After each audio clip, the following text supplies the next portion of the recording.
On the funny ride, on the funny ride. That you're gonna get for a lot ready. We just had one to go. This is Joyce. Give her a big round of applause. She's keeping it safe. Thank you. Welcome our ghost friends as they come on. That's just like anybody first timer to Atlanta? Wow, that's a lot. Has anybody been here before? No? Okay, I can tell a lot of lies. This is fun. We have a lot to cover in the next 90 minutes. We are going to talk about some history, some fun things to do, some stuff to bring you back in town, if I do my job right. And everything that we're going to talk about today is in this neighborhood, downtown Atlanta, except for residents.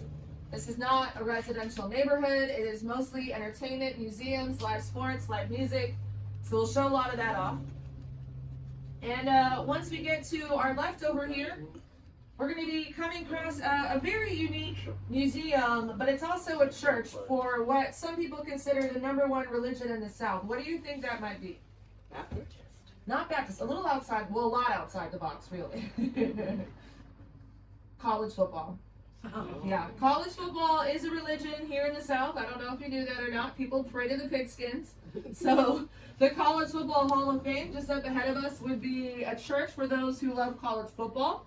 And then right before that, I know some of you can probably see the Chick-fil-A. That would have been a valid answer. I don't know if you guys know, Chick-fil-A starts in Georgia, and people are obsessed with Chick-fil-A down here. So you can actually find very unique Chick-fil-A restaurants that are only in Georgia. They're just outside the city of Atlanta. One has a Polynesian menu. It's like a luau. One has soul food menu items on the menu tacked on. So definitely check out their Chick-fil-A menu. It's all closed today, of course. So if you're here tomorrow, that's something you can do tomorrow. But they're all just outside the city. The College Football Hall of Fame will be just up ahead of us there. And if you like college football, they give you a lanyard. You can plug your favorite team in it. It'll interact with you, give you all kinds of fun stats. And then if you like to challenge yourself physically, there's lots of stuff you can do inside that's related to the sport. And if you like to challenge your credit card, lots of purchasing options inside as well. Can you hear me on the mic, or is it just because I'm loud? It is on the mic? Okay, cool. It's probably a bit of both, honestly. To our left is our first bit of Olympics history. This is Centennial Olympic Park. We hosted the 1996 Summer Olympics here in Atlanta. And if you look down this walkway here on the left, you'll see those iconic Olympic rings. And our Ferris wheel is just across the way as well. That's called Skyview.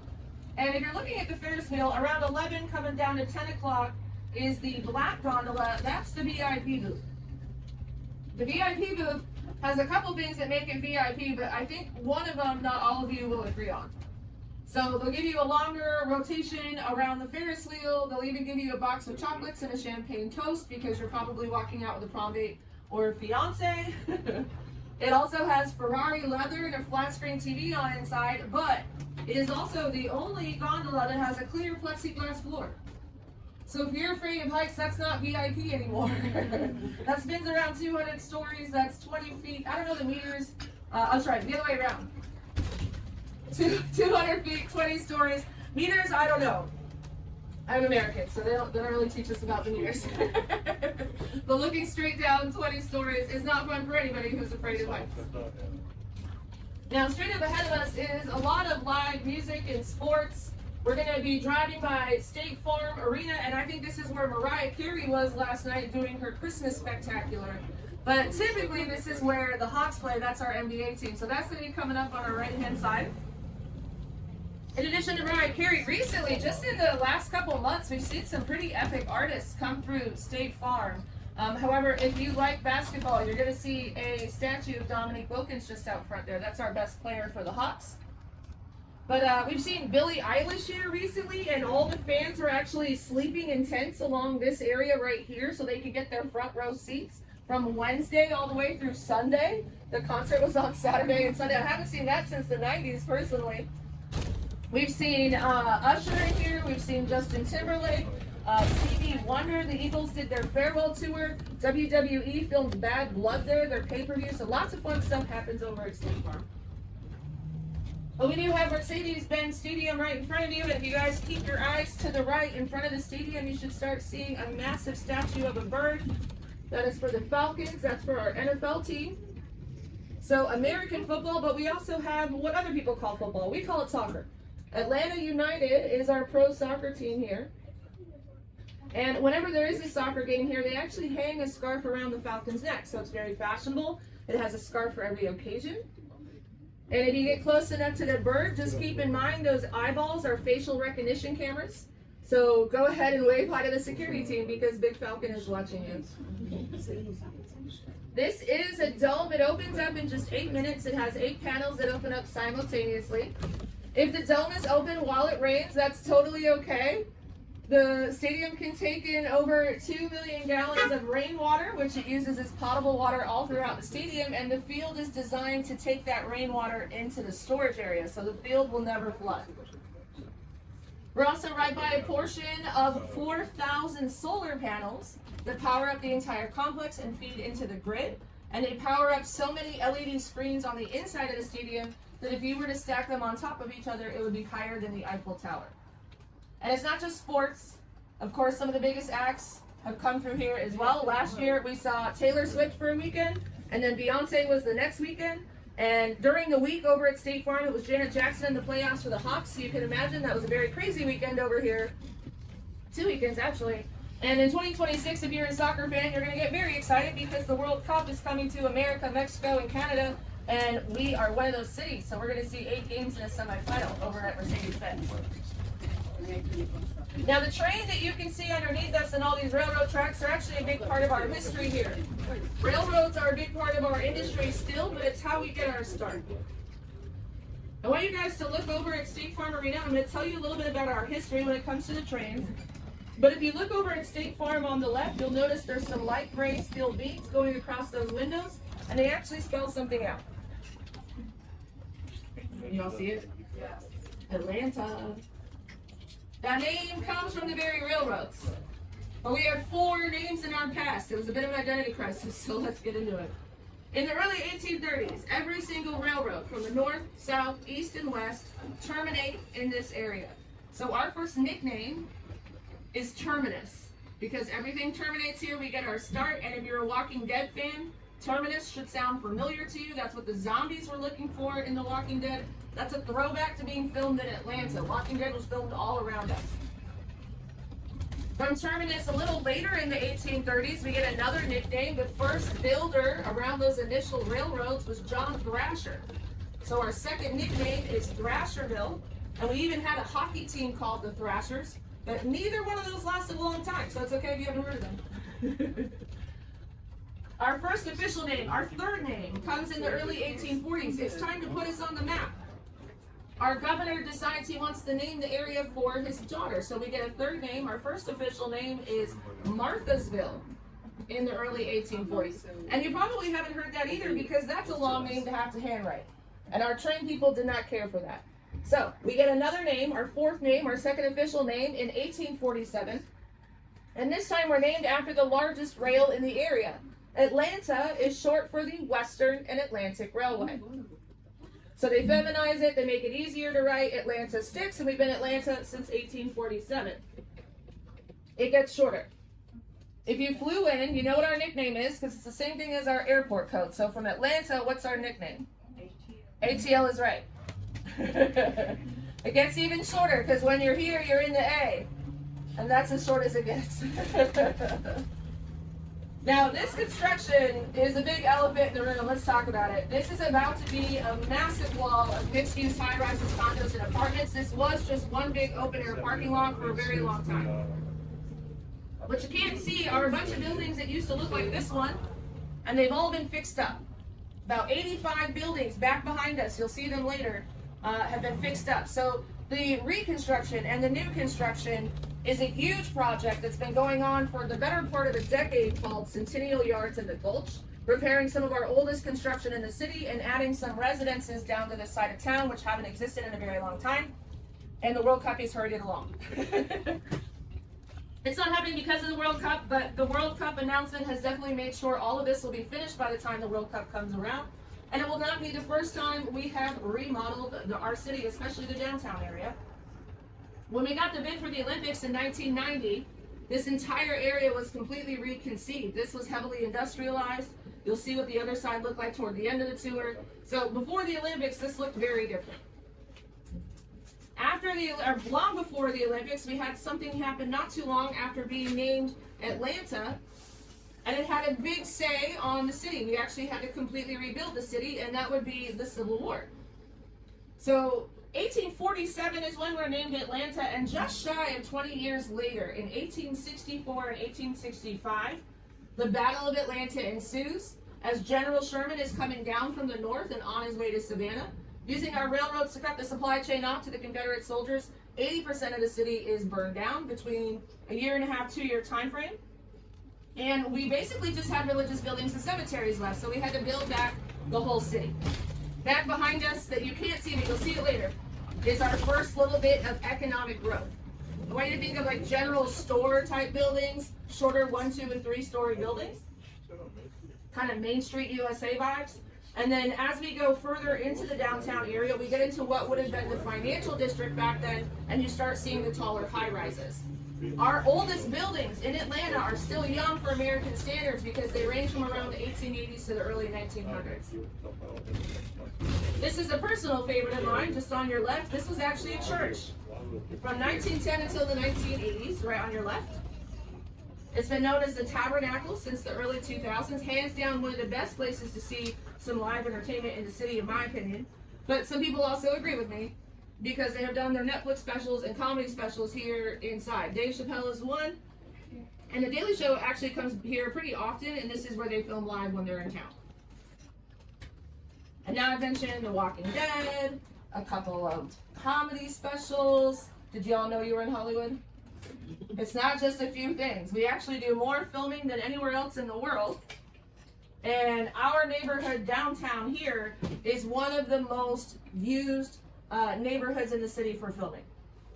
If you guys look around you, film director's caps on, kind of imagine this could be anywhere in the world. If you just change up the signing, maybe some of the colors, maybe some of the languages. So this neighborhood downtown has been cities all around the world transformed by Hollywood. So I'm going to show you some examples. Now remember, movies are magic. These that always look the same. Bad Boys, they just released a new film this summer. They filmed right over here last year. And I know this just doesn't look like much right now. But imagine trash cans and palm trees and graffiti, and it looked just like Miami. So they filmed there, making everyone believe it was Miami. On this block, the 2 blocks to our left over here, they were transformed into Philadelphia for the superhero movies Shazam. Both Shazams filmed here. So that's Philly, according to Shazam. And while you're in town, we are a college city. There's 12 colleges here inside our city limits. We're right next to Georgia State's Theater. That's our largest college. But beyond the building I just showed you, beyond that building are the former sets of both Black Panthers, several of the Hunger Games, and Avengers Infinity Wars. Above the trees, you should start seeing a cream-colored marble high-rise on your left. That's the first offices for Coke. But Stranger Things filmed inside of that because it's a hotel today, and they filmed inside the hotel, restaurant, and lobby, but they made you believe it was Chicago. And if you guys look to your right, this boardwalk is going to give you access to all those beautiful historic buildings they've restored, filled with shops and restaurants. And our Flatiron building allows you to enter into the Broad Street Boardwalk. Now, New York City has a very famous Flatiron building. Ours was built first, just so you guys all know. But Avengers Infinity Wars filmed all over town, and they made you believe that this area is New York City. So if you remember, if you saw Avengers, there was an epic battle scene where Iron Man is grabbed on by the bad guys, and he's thrown through the Flatiron building and into a park. It was that building and that park. Hey! Hey! And if you have seen Flight with Denzel Washington, right over there was actually the fist fight in Central Park, in the middle of the movie Flight. And that's a lot smaller than Central Park, in case you've never been to New York.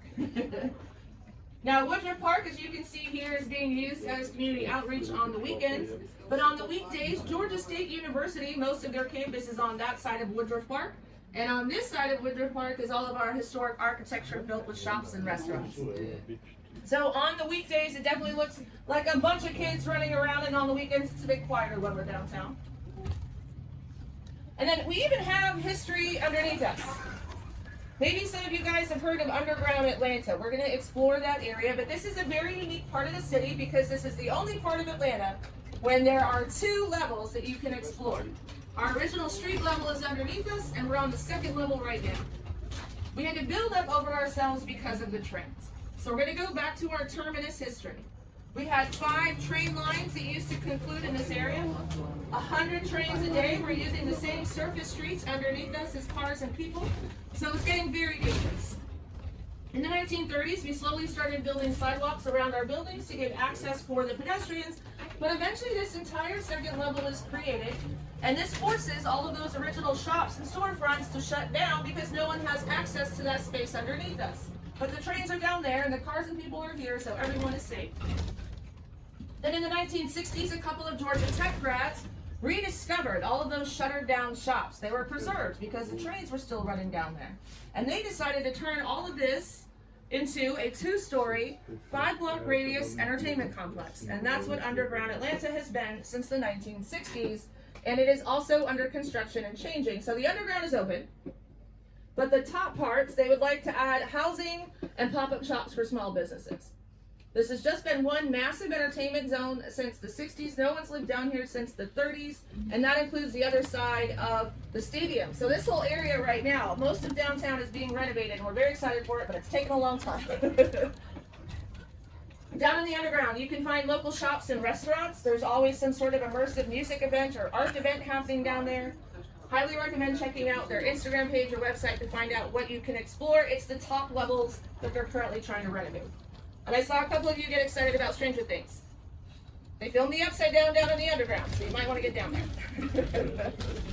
But we're going to head toward the Capitol building. Did you guys see the building that had all the gold on top? Does anyone think the gold is real? It is. It's real. Yeah. It is 23 karat gold, and it is Georgia gold, coming from the Georgia mountains, about an hour and a half away from here. An area is called Dahlonega, and we had a gold rush up there all the way back in 1828. So we're going to head toward the Capitol. That's going to be popping up on your left-hand side, but we've currently just circled around the Fulton County Courthouse. We have been the capital of Georgia since just after the Civil War. Bless you. But they took about 20 years to start building our Capitol, so that should be popping up right there, and that is brandly, freshly cleaned, new gold up there. They spent a long time polishing all of that recently. Now, if you're a fan of Batman, you're going to want to look right, because we are about to go by Atlanta City Hall, but you will know it as Gotham City Hall because Batman is filmed over here. They are offering an open-air church here. This is every Sunday here in front of City Hall. So welcome to Gotham. Our Capitol building was modeled after Washington, D.C. So TV and film have made you believe that that is Washington, D.C. If you are a fan of Tyler Perry, the Oval, all the exterior shots were filmed here. Now he has his own replica on his studios. Tyler Perry Studios are the largest in the country, a half hour away. He doesn't come over here that often anymore because he's got his own version now. If you have Hulu, you might be familiar with a show called Class of '09 that was also filmed over here. And if you're going to be here during the weekdays, this is actually a museum open to the public, typically on Tuesdays and Fridays. On the 4th floor, you can find Georgia State history. You can find out all about the gold rush, why there's gold on top of that. And if you're here for Dr. Martin Luther King Jr. history, you should definitely make your way back to the Capitol because there's a statue of him just on the other side. So sadly, we can't see it from where we are right now, but just on the other side is a huge statue of Dr. Martin Luther King Jr. It was added all the way back in 2017. And that was the same year that we turned his childhood neighborhood into a national park. His childhood neighborhood and memorial site is actually our 10-minute stop. I don't know if you guys knew this, but we stop for about 10 minutes. You'll have your chance to get out, pay your respects, check out the grounds. Then we'll pop back in the trolley and we'll wind up downtown by noon. And by the way, all of that was downtown. It's massive. We are a city of neighborhoods, so I'm going to try and show off as many as we can. Most are around the smaller side. Downtown is huge. So we're going to start seeing a little bit more of the city now. So just on the other side of this tree line, we'll get past the trees, but since it's fall now and the leaves are starting to fall, you might be able to see past the tree line right now. But just on the other side of those trees is a neighborhood called Summerhill. And for the 1996 Summer Olympics, this is where the opening ceremonies were located. Track and field is there as well. Once the Olympics leave after 96, our baseball team, the Braves, take over that exact same field. It turns into Turner Field and Braves Stadium. And then they wanted a brand new stadium. So in 2016, they left to go build a brand new one, which opened up around 2017. It's about a half hour away. And now Georgia State University is taking over that same field again for their football team. So the 5 rings are the finish line from the torch run. And famous boxer, gonna be remembered, he was the last torchbearer. Muhammad Ali. So Muhammad Ali carried the last torch through those rings there, but he didn't walk up that staircase. Some of you look like you probably didn't see the 96 Olympics. He was suffering from Parkinson's, so he couldn't have walked all the way up there. The opening ceremonies was behind that parking deck. He walked up to there. He lit a cauldron on a stage that his daughter helped him up. And then it was an archer who shot the flame to the top of the tower. And if you guys look to your left real quick, you'll see that gold dome again. I liked it better too, but they definitely polished it up. It is extra shiny. Inside Summerhill, since the Braves have left and now it's Georgia State University, it has all of our sports history as well as being a really cool up-and-coming neighborhood. If you're a fan of the Braves, you've probably heard of Hank Aaron. He was one of the best baseball players of all time, and he beat Babe Ruth's home run count. So all of that history for the Braves, all of the Olympics history is inside Summerhill, but the college has taken over. Lots of great shopping and dining over there as well. Now we are about 2 miles away from another neighborhood called Grant Park. This is where the zoo is located. Our zoo is exceptional. They help out endangered species. We have a white rhino that was born there Christmas Day last year, so it's coming up on its first year birthday. Very exciting stuff. And then Grant Park also houses some of our Michelin-starred restaurants, and it's a historic neighborhood filled with beautiful parks. But I can't talk to you about Michelin-starred restaurants. Today, for food, we're going to talk about barbecue. I was a craft cocktail bartender. I worked at some of our Michelin-starred restaurants, but we're going to talk about this place instead. I want you guys to look to your left. There's a pig on the roof. That means they take it seriously. This is Daddy D's barbecue joint. And I realize this looks a little questionable to some of you, but look around here. Everything is brand new, and they've been here for nearly 30 years. This place is awesome. It is Georgia-style barbecue, which I know is weird to point out since we're in Georgia. But every state and every country has their own variation of barbecue, and we have it all. So that's Georgia. It's pork. It's soul food menu items. It's delicious. It's my favorite in town. But right across the way on the left, again, is Doss barbecue. Doss is Texas in nature. Now, Texas is not a saucy barbecue culture. There are some people who believe that if your meats are made properly, you shouldn't need a sauce to dip it in. So controversial topic. Doss has all the dipping sauces. If you like fun and original sauces, Doss has it. Then if you like a picnic on a cool day, I would say get your food to go. Take it through those brick gates over there. They date back to the 1850s, and you're having a picnic in a cemetery. That's what we do here. This is Oakland Cemetery. It dates back to the 1850s, which makes it a Victorian park cemetery. And it was intentionally created to enjoy as a park space. But it's very hard to be buried here in modern day. So we do treat it more so like a park space than a cemetery because we have music festivals inside the cemetery. There's restaurants too. This one's called 6 Feet Under, so that will be easy to remember because your neighbors are 6 feet under. And if you look to the left, you'll see Kenny Rogers right over here. He was buried here in March of 2020. So if you can remember the restaurant 6 Feet Under, the entrance that's closest to his gravesite will be right over there. But I mentioned we have music festivals here inside the cemetery. So if you're sad about Kenny Rogers being buried here, don't worry. My favorite music festival is called Tunes from the Tombs. And now Kenny Rogers is joining in. Yeah. We have kids camps in the summer here inside the cemetery. There's going to be a big Christmas wreath celebration. You can go and buy your favorite Christmas wreath inside here. My favorite event here is called The Spirits of Oakland. It's a cocktail tour at night, and our locals will get dressed up as the various people who are buried here, and they will tell you their story in real life while you enjoy the cocktails. So it's a double entendre because the spirits of Oakland, yeah, they have a good sense of humor. People get married here. Yeah, married and buried at Oakland Cemetery. That's a real thing. There's a lot of famous people here that you might recognize the name of, but there are 70,000 people that we know of that are buried here at Oakland Cemetery. It does predate the Civil War, but Margaret Mitchell is buried here. She's the author of Gone with the Wind. If you're a golfer, you might know the name Bobby Jones. Maynard Jackson is our first black mayor. He was buried here as well. But I'm sure you've noticed by now, this is a massive wall. It's a huge cemetery, and it divides the city because of it.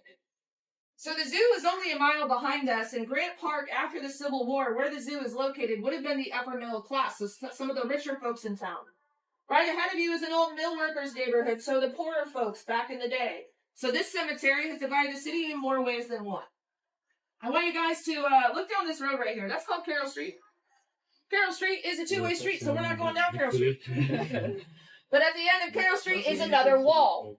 This neighborhood has been surrounded by two walls the entire time, which has kept them sequestered in their neighborhood, even today with cars. You've got two roads like Carroll Street and two walls just like this one, blocking you in. Carroll Street's size is pretty much your main access road to get in and out of the neighborhood. This is the mill. It was a cotton mill. They made bags for farmers and various things during different wars, but today it is condos and apartments because, of course, it is. And the mill, only the mill workers lived in that neighborhood. They actually built those houses for the mill workers. So for nearly 100 years, it was just mill workers and their immediate family members that lived in the neighborhood. Now, in modern day, it's a very different neighborhood. In fact, it's become a curated outdoor art gallery, but it won't look like what you're seeing here. The two train tunnels that you have to use to get in and out of the neighborhood to get around the railroad tracks, why there's another wall on the other side, are permission spaces. Anybody can paint here, but they're a wall that's all along the train tracks that keeps you safe but blocks in the neighborhood is your outdoor art gallery. It's miles and miles and miles of curated mural work for some of the world's best artists, graffiti artists, and painters. And if you follow any street artists online, you're bound to recognize some of the names along those walls.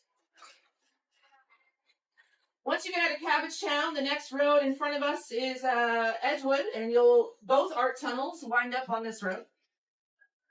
And this is where the party's at. It's about 6 blocks of bars, restaurants, and nightclubs.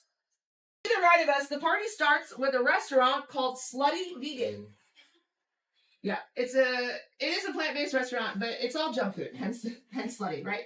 So I want you to think bacon cheeseburgers, buffalo chicken cheese dip, chili cheese dogs, cheesesteaks, but 100% plant-based. Her business started out as one food truck, and now her business is worth $100 million. Right across the street from Slutty Vegan is church. If you guys can see above this yellow door, it says church. Church is a bar. You can tell your folks you go to church every day. Hallelujah. They do an interesting karaoke there. You do karaoke with a live organist, so you're singing stuff like Rihanna and Britney, but to an organ. It's weird. It's hard. Joystick is my favorite spot. This is an arcade bar. All the video games at Joystick require quarters to play. They're the stand-up variety from the 80s and 90s. Lots of fun. 6 blocks of bars, restaurants, and nightclubs. Very, very slow during the day. Very different at night. And then right next to the party street, which is Edgewood, we have Dr. King's Memorial Site National Park. So right here on our right-hand side is the original church where Dr. King gave sermons alongside his father and grandfather. So we are about to turn into the national park, but it is Sunday, which means they're having services right across the street where they have their functioning church. This has been a museum since 1999. But if you saw the first Black Panther, look left. This is where they shoot the spaceship out of to go to Wakanda at the end of the first film. That's my last movie set for you. Now, as soon as we turn into the national park, you guys are going to have to file out pretty quickly, so please come out as quickly and efficiently as possible, and then I'll explain to you what you can do and how much time we have, because we have to get off the road to allow traffic to go through. So once we stop over here, if you guys can meet up to close to where that car is by the sign, you can stay here if you want to. You can leave stuff behind. But if you'd like to get out, please meet me just over there by the Martin Luther King Jr. sign. Be as quick, efficient, and safe as possible. And I'll see you just outside.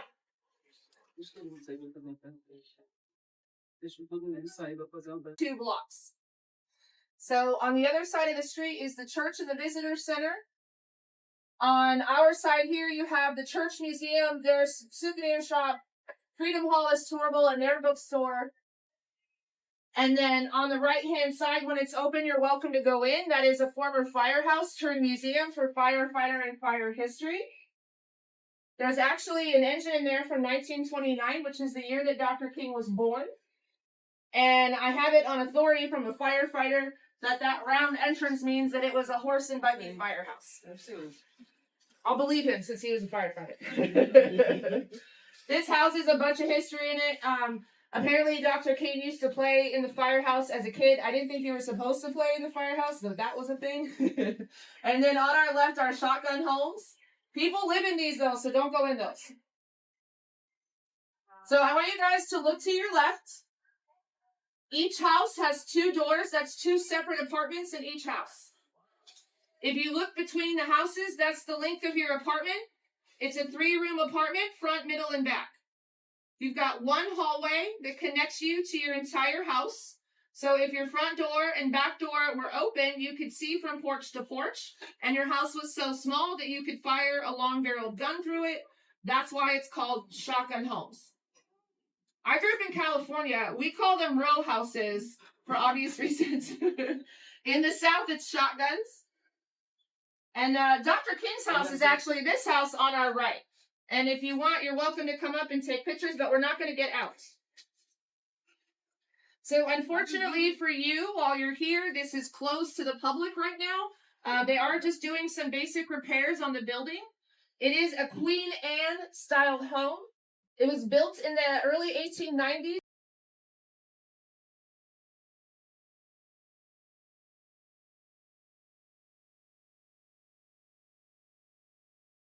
About 12. So the early 1940s.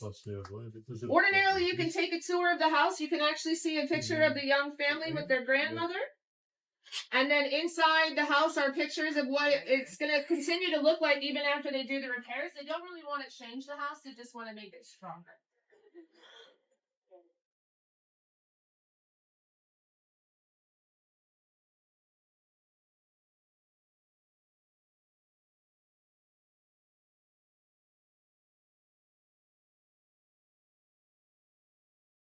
Still a yellow.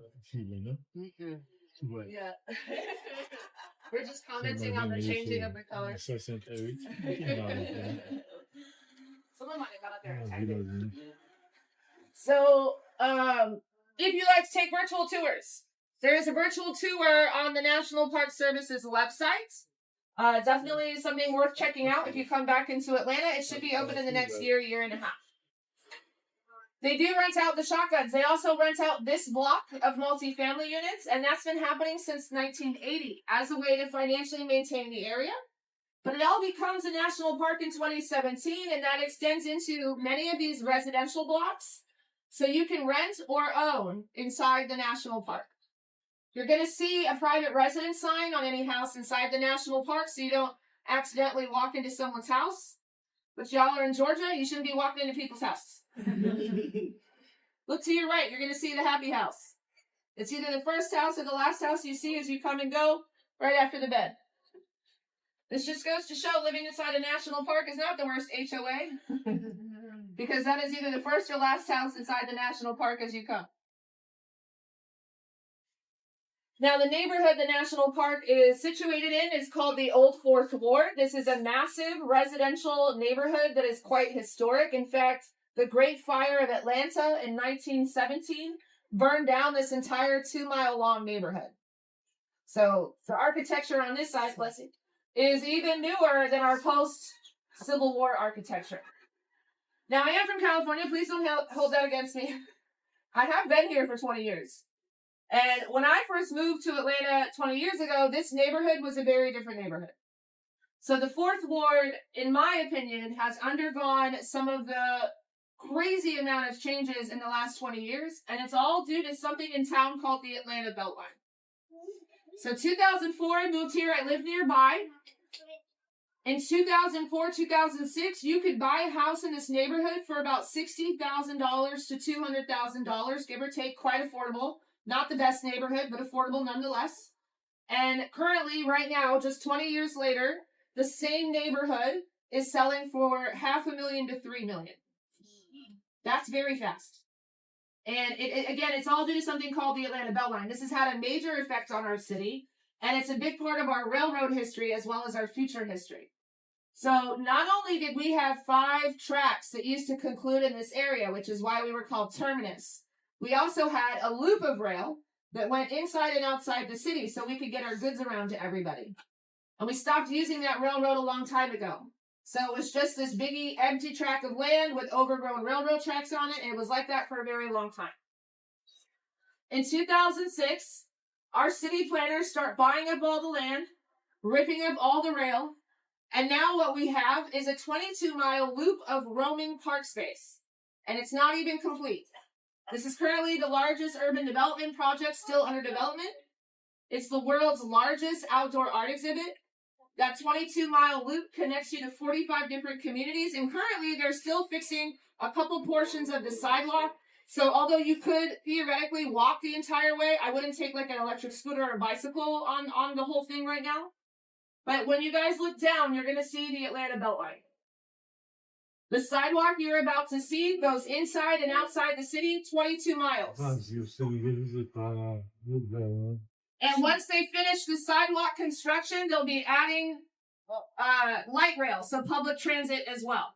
And that was the whole point of building this out, was to provide transit to those underserved communities that are around that loop.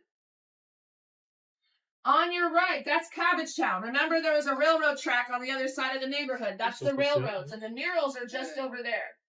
The second graffiti tunnel lines up to the Beltline. So we're essentially going to see Cabbagetown down to Ponce City Market, which is about 2 miles as you head north away from Cabbagetown.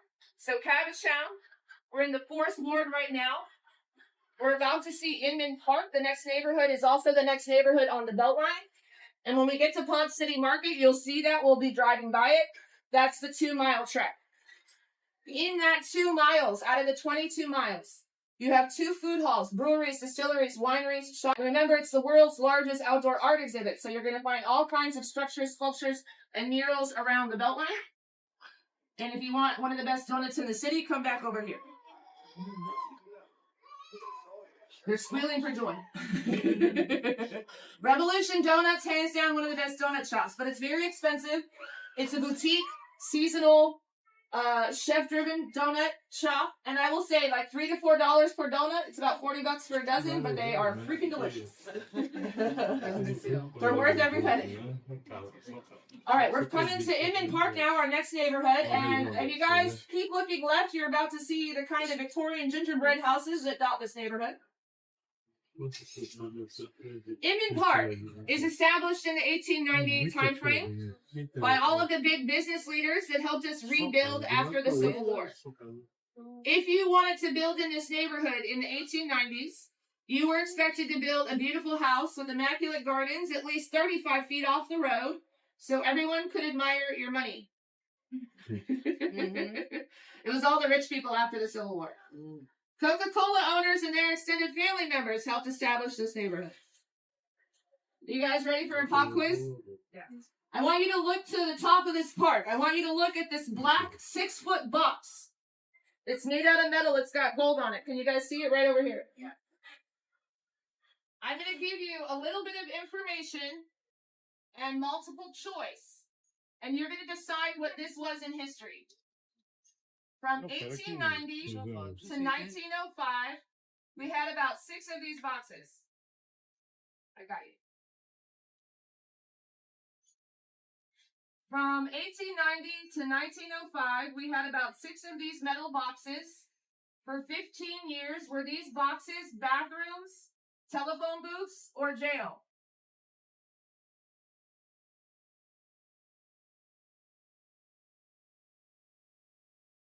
For 15 years, were these boxes bathrooms, telephone booth, or jail? Jail. What do you think? Jail. Okay. Thank you. Jail. Jail is correct. Most correct.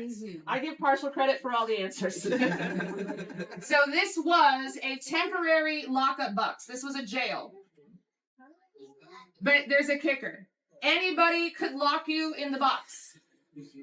The local Karen, your auntie, your siblings, the police officer. If you can see the latch on the door, that's a self-locking door. So you just push someone in the box, you close the door locks. Then you're supposed to light the glass ball on top. That's a gas-powered light. And that would be the signal to the roaming horse and buggy police wagons to come and collect the people out of the box because they had to pee. Yeah, lazy ingenuity. And you get partial credit because there's no telling how long you're in the box. Wow. So you're using it as a bathroom and you're calling out for help, and now history has made us all winners. History, right? 15 years. Sometimes 2 people were in the box. Yeah, not everyone made it out. Unfortunately, they took it all down because it was inhumane. Original houses on your right. Maya Angelou did a poetry reading in this White House in the 60s. But the next 3 houses are original 1890 homes.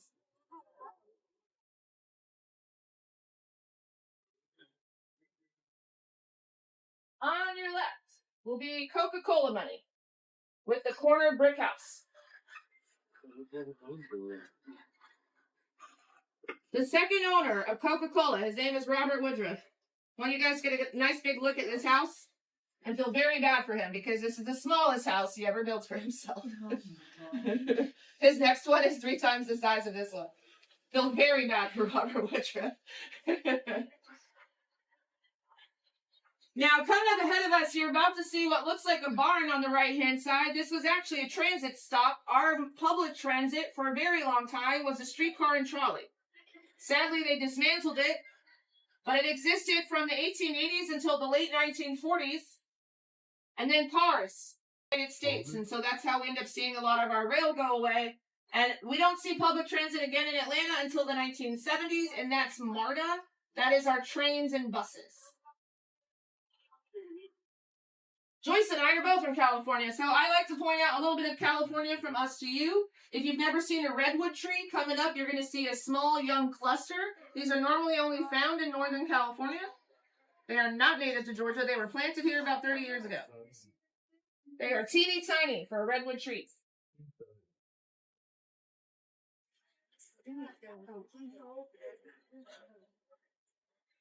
This is called Inman Park.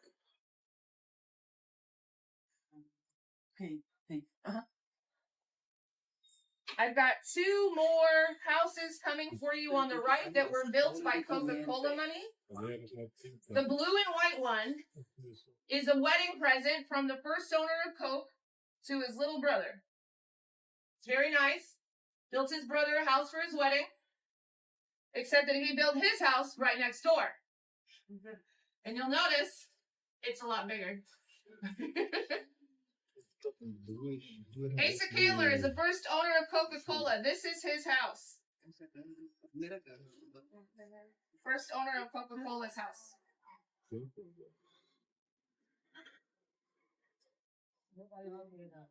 You're correct. No one lives there now. Shocking. I don't know how you guessed it, but it was purchased for filming back in 2018, and no one lives here. Is anybody a big fan of Jordan Peele? His movies? He did a TV show for HBO. If you like Nope and Get Out, definitely worth checking out the HBO show. It's called Lovecraft Country. That's why that was purchased.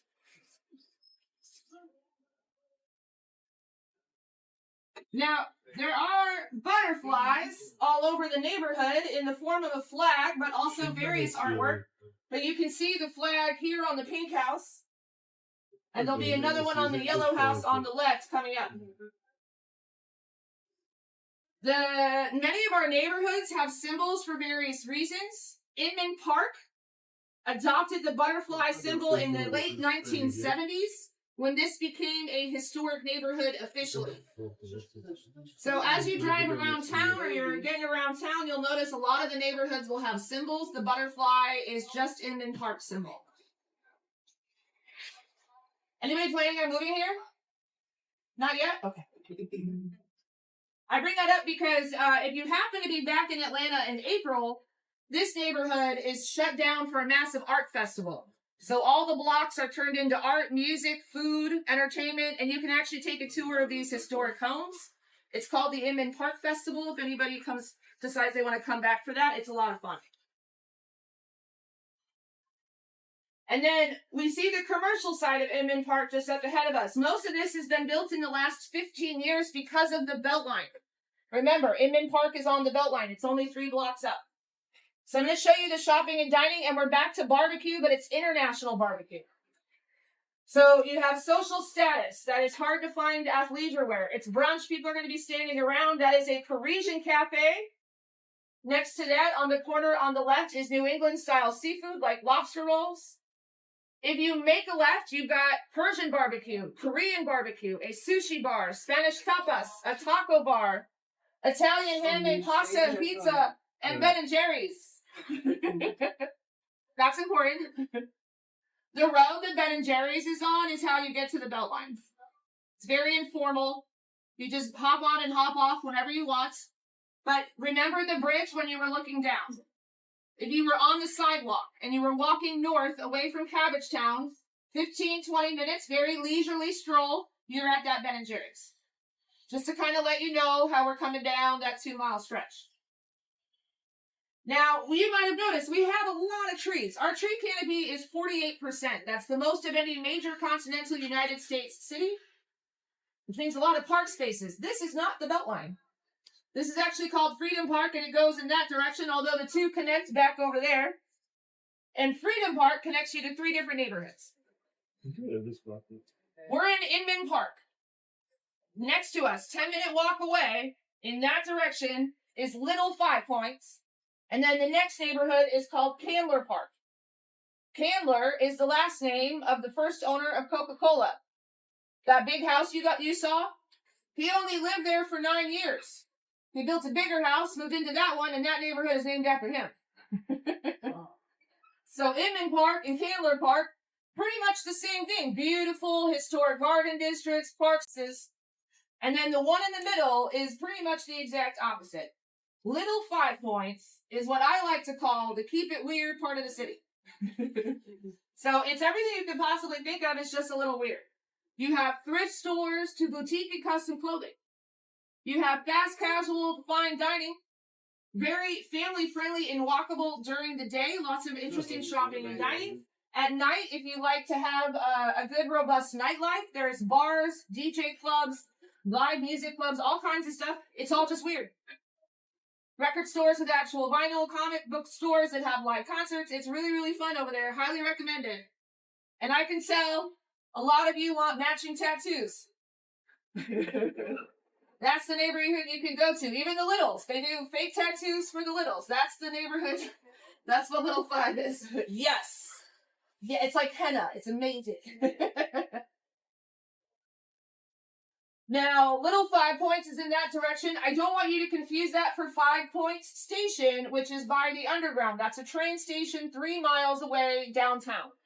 Remember, 5 Points is the 5 train lines. That's the train station over there by the underground. It's okay if you're over there, but if you're looking for Little 5 Points, it's not the same. I made that mistake when I moved here.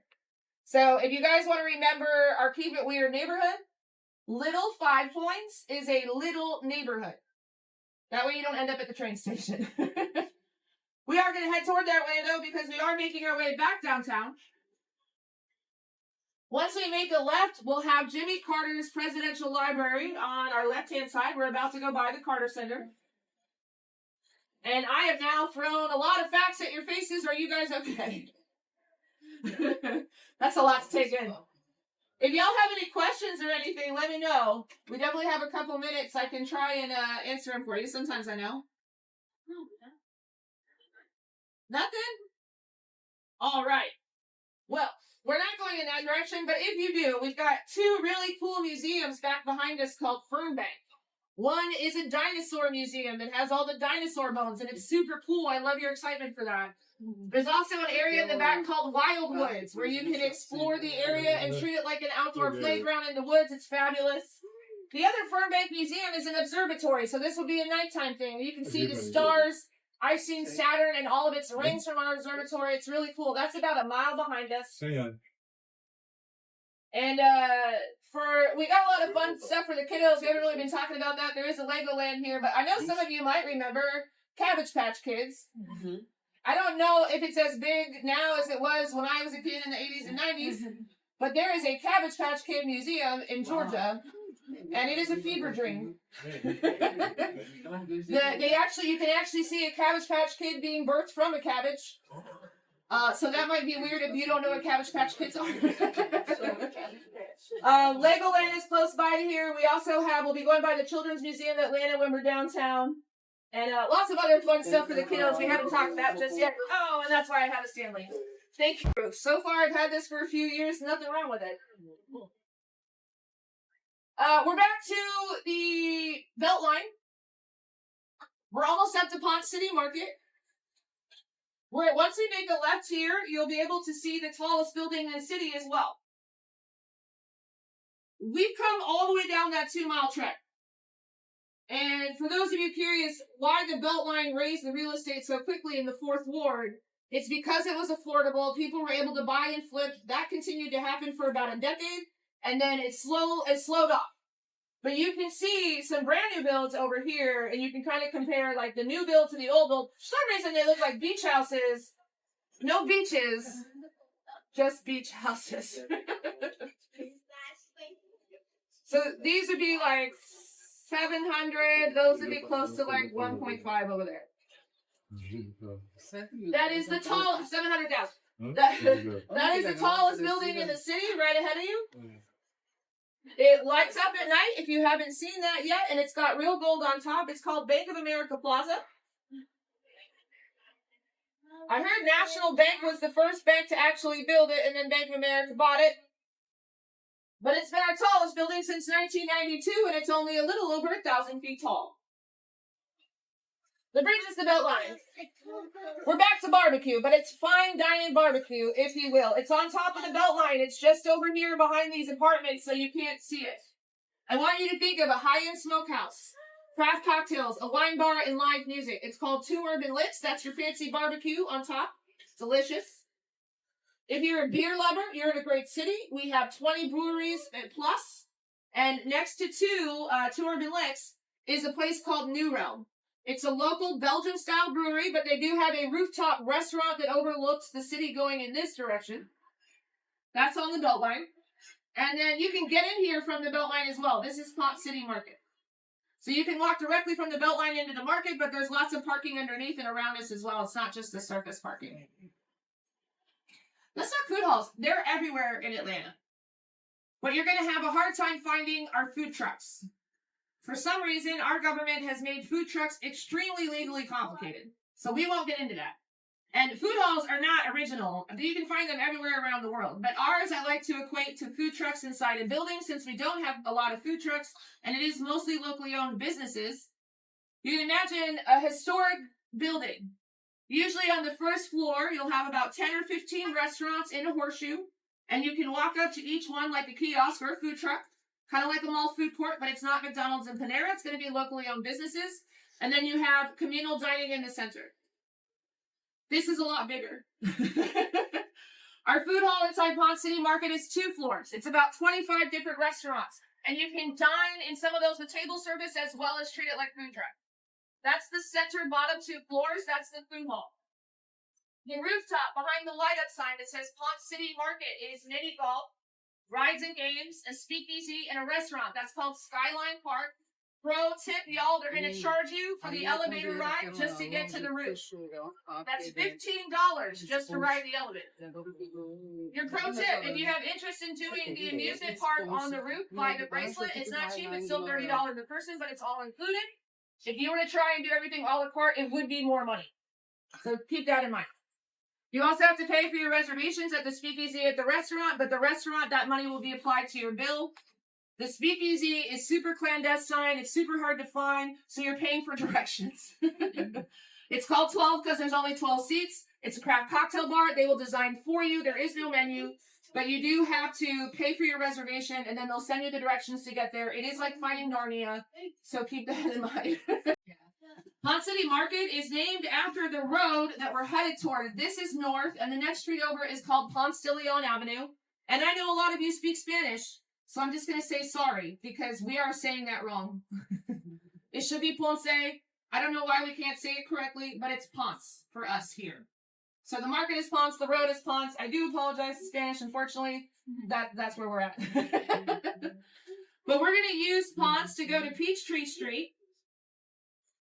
Maybe some of you have noticed there's more than one street with the name Peachtree in the title. Yeah, you're not going crazy. There are over 70 renditions of roadways with the name Peachtree in the title in Atlanta alone.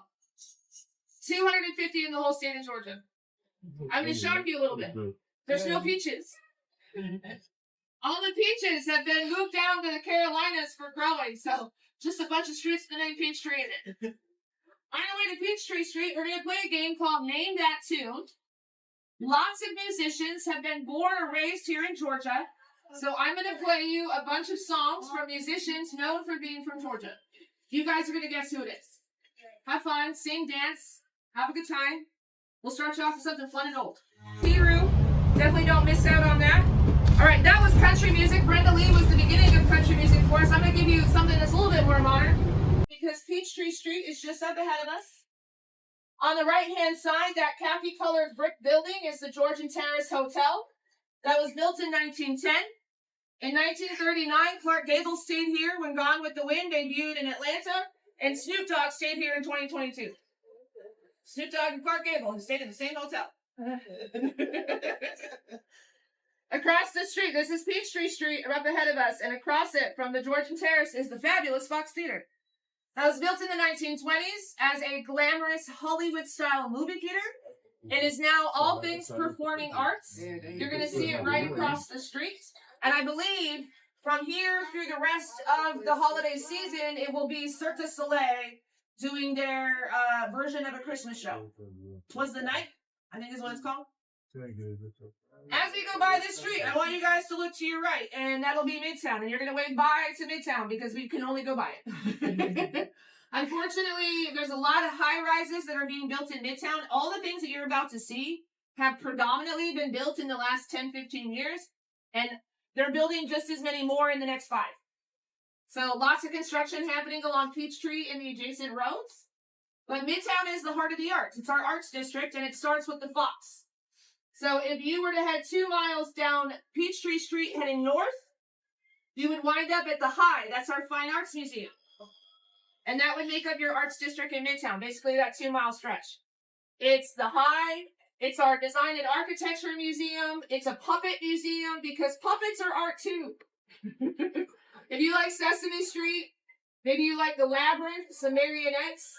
Currently right now, do you guys remember those claymation Christmas movies with they're doing a marionette version of those, of Rudolph and the Frosty the Snowman, so really cool stuff happening there. It's just weird. If you don't like puppets, don't go. Piedmont Park and the Botanical Gardens are also in Midtown. Lots of shopping and dining. Most of those high-rises are residential. So it's our most dense neighborhood. Lots of stuff for you to do in Midtown. We're going to go check out Georgia Tech. And I got a pop song for you now from the 80s and 90s. Is the Shack Donuts. That Krispy Kreme owned by Shaquille O'Neal. BB2s are from Athens. That's where the UGA Bulldogs are playing. That's about an hour and a half away from here. And if you're a fan of the alt-rock music from the 90s, lots of bands came from Athens, like R.E.M. and the Black Crowes. Give yourselves a round of applause, guys. You guys did great. I think you guessed every band. That's amazing. We're going by a historic restaurant right now. This is called The Varsity. It opened up in the 1920s. And this place can sell 30,000 units of hot dogs, hamburgers, french fries, and onion rings daily. They're a very busy spot. I will let you know they have a catchphrase. They're going to shout at you when you go inside. So just be prepared. I didn't know this the first time I went. There's 30 counters that can take your order. Every counter person will shout this at you. If you don't speak Southern, I'm going to say it all as you should hear it, which is, what will you have? But what they're going to say to you is, what do you have? What do you have? What do you have? What do you have? What do you have? 30 people will be shouting that. It sounds like an auction, so just be prepared. What do you think happens when you get to the counter and you're not ready with your order at the varsity? No soup for you. That's right. To the back of the line you go. They're too busy. I'm going to let you know something. You can get a better hot dog or hamburger anywhere else in the city. You're going for the experience. Also, the only reason the varsity exists is Georgia Tech University. So right across the street is Bobby Dodd Stadium. This is where Georgia Tech plays football. This year they're doing well. It's not always the case, but this year they're doing well. These brick buildings here were dorms. They still are today. In the 1920s, one of our Georgia Tech students was selling so many hot dogs outside his dorm on game days, he opened the varsity, and it's been open ever since. Yeah, that holds 50,000 fans, so you can understand how they can sell so many units daily over there. But we have circled around what you think are just dorms for Georgia Tech. However, these were built for the Olympics, so if you keep your eyes to the left, you're about to get a close-up view of Olympic Village, which has been reutilized as dorms. So it was Georgia State dorms first. It's been Tech dorms for about a decade. This neighborhood looked very different before the Olympics, though. We are back downtown now. Georgia Tech has taken in quite a bit of Olympics architecture, actually, where the journalists stayed, where the athletes stayed, the boxing arena, and the aquatic center are still being used by their campus. But you're about to see what it used to look like if you look to your right. The L-shaped brick building you see here was built in the 1930s. And it's the last standing of the very first iteration of government-funded housing in the U.S. So Atlanta is the very first city in the United States to see what we call the projects. It happens here first in the 1930s. This was not a big city yet in the 1930s. We were still recovering from the Civil War. However, it was a segregated city. So there was a section for our black families and a section for our white families. And it remained this way as the projects for over 50 years. From the 30s until 1990, when we get the bid for the Olympics, this is all government-funded housing. But by 1990, our city planners had really let this whole area go downhill. They weren't keeping up with it. So they gave the few folks that were still living at Techwood and University homes money to relocate, and then they completely reorganized the downtown area. So this is predominantly the residential side of downtown, and it is mostly students. But it's about 2% of our population, and it's going to be condos, apartments, and houses, and a lot of student housing.